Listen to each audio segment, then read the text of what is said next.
I'd embedded my headquarters into Julian Thompson's headquarters, and he was of course working with Commodore Clapp on the amphibious landings.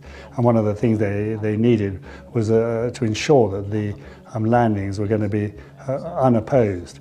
And there was a garrison reasonably close by, 10 miles away, I think, as the crow flies, at Darwin Goose Green, who could have interfered with the landings. So we took on the role of a diversion attack against Darwin Goose Green to hold them down if they indeed ever had an intention of responding in the way of blocking them on the beaches and holding them back. And that's exactly what D Squadron did.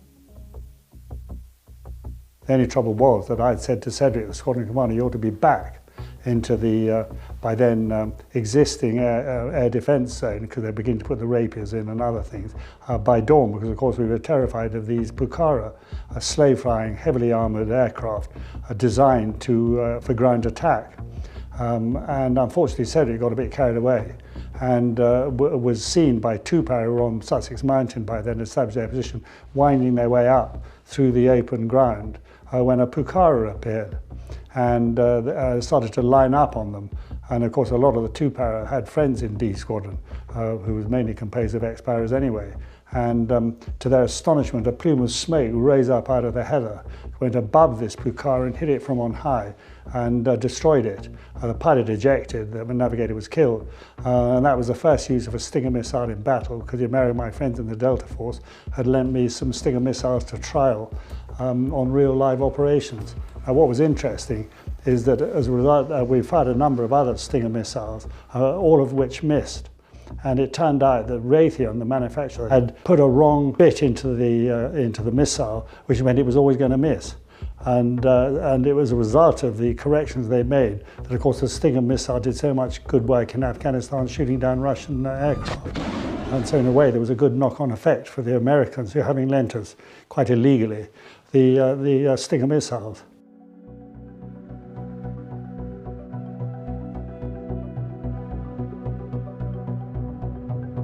I mean, we sent Paddy O'Connor from G Squadron across to Fort Bragg, where he'd been trained up on the Stinger missile, and of course he was one of the people who were lost in the helicopter crash 3 days before. So the person who fired the successful missile had to open the book to see how to fire these things. I straight out of the pamphlet onto the shoulder and fire the missile.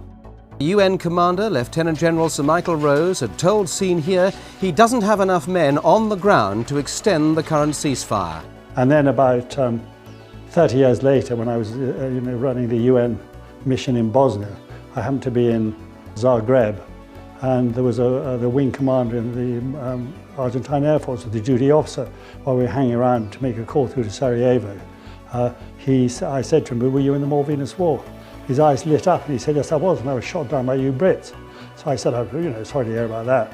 And he said, actually, you looked after me very well. I broke my leg and you were short of resources, but I have no complaints against the Brits at all. So I asked him where he'd been shot down.